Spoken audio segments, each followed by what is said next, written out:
Olá pessoal, bem-vindos novamente. Hoje nós vamos fazer o exercício 11 da lista 2. Espero não ter assustado ninguém com ele. Vocês vão ver que ele é bastante simples matematicamente, mas, como mencionado, tem um resultado surpreendente. Vamos ver até o fim. Então, vamos ao exercício. Apesar de usar termos muito elaborados, como massa relativística e coisas assim, esse exercício matematicamente é bastante simples. Mas esta é a parte mais interessante da matemática, que ferramentas que podem ser relativamente simples, eventualmente te dá resultados surpreendentes. E eu vou aqui acompanhar vocês para ver o que a gente encontra neste exercício. Então aqui no nosso exercício 11, nós temos uma nave interestelar viajando pelo espaço em sua velocidade extraordinária, mas dentro desta nave começa a vazar combustível e este combustível vaza a uma taxa constante de 1 kg por segundo. Certo? Então tem um buraquinho na nossa nave e nós simplesmente temos o combustível vazando. O que nos leva à nossa primeira pergunta. Qual a função m0 de t que descreve a massa desse combustível dentro da nave ao longo do tempo, ou seja, quanto que sobrou do combustível dentro da nave, certo? E qual o tempo t1 em que essa massa de combustível dentro da nave chega a zero, ou seja, quando esse combustível acaba, quando vaza todo ele. Então, nós estamos fazendo essa suposição de 1 kg por segundo com uma massa inicial de 1000 kg. Tudo bem? Então, vamos lá. Então, voltando à pergunta, a gente sabe que a massa inicial é m0 de 0, 1000 kg, ou seja, 1 tonelada, tá bom? Do nosso recipiente de combustível, vazando a taxa constante de 1 kg por segundo. Então, quando nós temos uma taxa constante, né, uma taxa constante de variação, isso sempre nos dá a cara de uma função linear. O que acontece é que nós começamos aqui no 1000 e nós estamos descendo a uma taxa constante.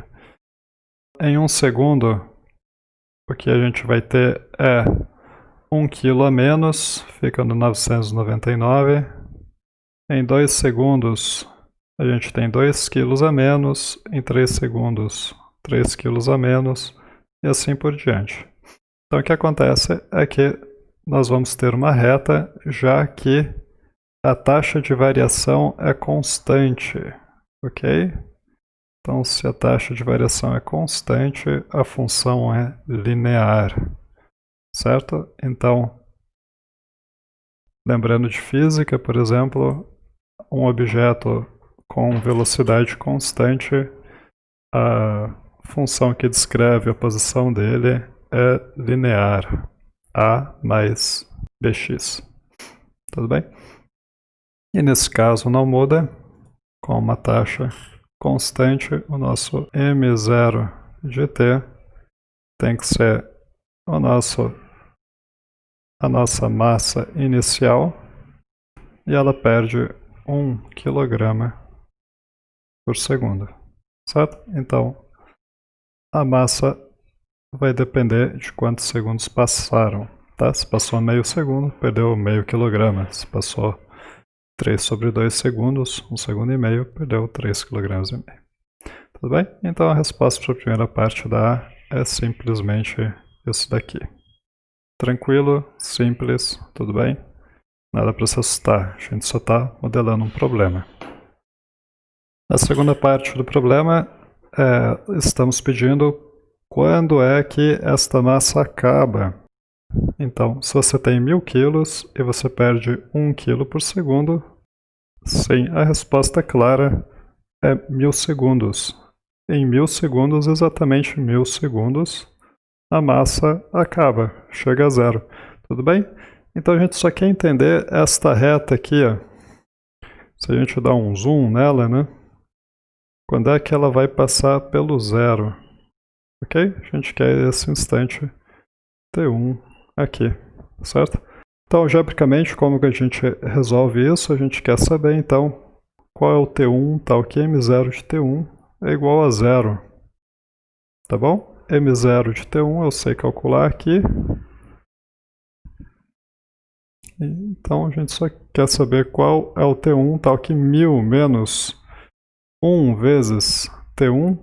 Veja que eu não estou me atendo às unidades nesse momento. Está tudo bem isso, desde que eu respeite as unidades iniciais. Tá? Eu quero saber quando que isso é zero. Passo o t1 para lá e a gente tem t1 igual a 1000. Tudo bem? É só isso. Então vamos manter esta informação em mente. T1 igual a 1000, pois ela é necessária na segunda parte do exercício. E a segunda parte do exercício é, de fato, a parte interessante. Assuma agora que a velocidade da nave é dada por essa equação, então v de t é igual a c menos 1000 menos t ao quadrado, e isso deve ser algo como quilômetros por segundo. E o que acontece quando essa velocidade é muito grande, que é o caso aqui, né? A gente está se aproximando da velocidade da luz, quando está se aproximando do 1000, podemos considerar a correção relativística de massa. Então, tudo que você precisa saber é essa equaçãozinha aqui e fazer o limite. Tá? Então, a gente tem que m de t é igual àquilo ali. Agora, m0 de t, a gente já tem uma expressão para ela.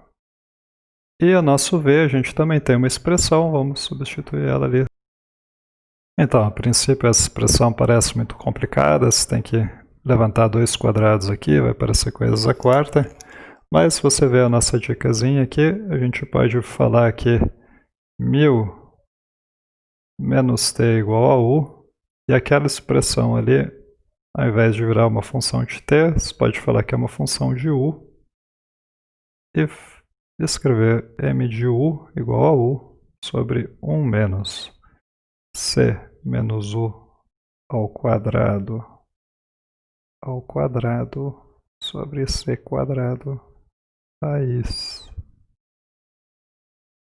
Ainda mais, a gente pode notar que se t está tendendo a t1, ou seja, t está tendendo a 1000, então o nosso u, que é igual a 1000 menos t, tende a zero, certo? Então, simplesmente, o que a gente está fazendo aqui é que limite de u, veja que u é uma função de t, quando t tende a t1, pela esquerda, é zero.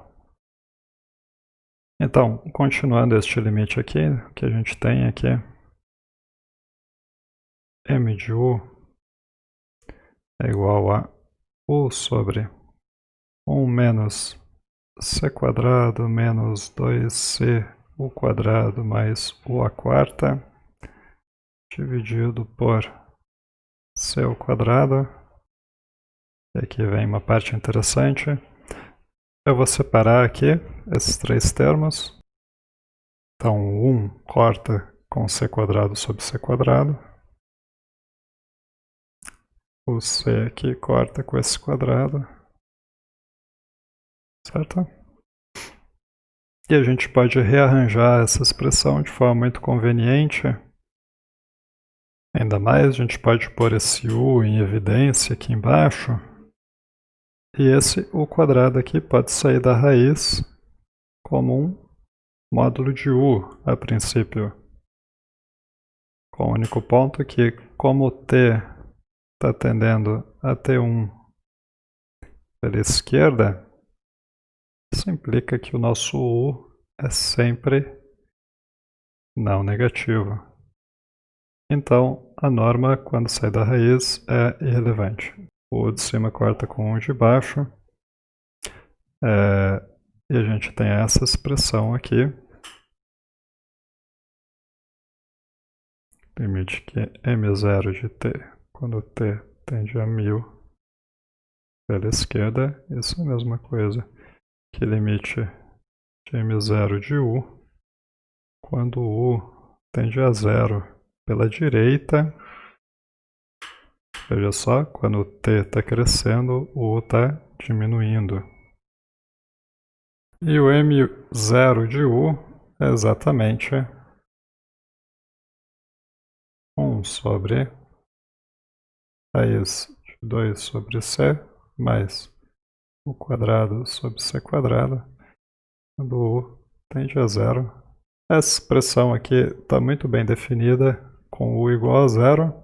Tá? A gente pode trocá-la sem problemas nenhum, certo? Fica 1 sobre raiz de 2 sobre C, ou também raiz de C sobre 2. E nesse momento, eu gostaria que vocês pensassem um pouquinho no que está acontecendo. Vamos relembrar da nossa motivação física. Relembrando nosso contexto físico, nós temos um foguete viajando numa velocidade extraordinária, com um líquido vazando em uma velocidade relativamente extraordinária também. Porém, se você considerar a correção de massa baseada na teoria de relatividade especial, você tem a surpreendente conclusão de que, apesar de que toda a massa inicial do líquido vazou, o nosso M0, então, a princípio, quando t igual a 1000, nós não temos mais líquido nenhum nesse container, ele continua pesando raiz de C sobre 2, que é um número diferente de zero. E aí, como que você explica isso? Então, só para você conseguir dormir à noite, o próprio Albert Einstein não gostava muito que aquela expressão fosse usada e interpretada como uma massa real. Se você está numa velocidade grande, a princípio é uma massa que você vai sentir de fato. Mas o que aquilo significa, não sei. Então, só para deixar claro para vocês, a gente não quer que você faça nenhuma explicação física, tá? Mas é muito interessante o fato de que estamos lidando com algo que não dá exatamente o esperado, né? A gente, poxa, vazou todo o líquido, né? Então a massa dá zero. Então este U está indo para zero, né? Porém tem uma correção que embaixo também está indo para zero. Veja que quando esse U vai para zero aqui, olha só. Então o U vai para zero, aqui em cima sobra C quadrado, que corta com C quadrado, e fica 1 menos 1, que também dá zero, certo? Então o fator de correção aqui, ele está competindo com o zero que está indo do U. E isso é muito comum, isso a gente vê em matemática o dia todo. E vocês já viram isso. É só relembrar, por exemplo, da lista 1, tinha um exercício com vários limites, e a letra K é algo exatamente desse tipo. Então, se você olhar aqui nessa letra K, nesse item K, embaixo, quando x vai para 3, isso dá 0. Mas em cima, se você colocar x igual a 3 em cima, olha só. Então, fica 9 menos 6 menos 3, que também dá 0. Tudo bem? Então, se você olhar só para cima, a princípio você pensa que esse limite está indo para zero. E é o que estava acontecendo aqui, né? Se você olhar só para o U, a princípio você chuta que isso aqui está indo para zero mesmo. Tá? O que é extraordinário é que esta parte aqui, tem uma conotação física, que a gente não entende muito bem o que é, mas a conta de cálculo 1 é a mesma conta que a gente faz na lista 1. No primeiro mês de curso.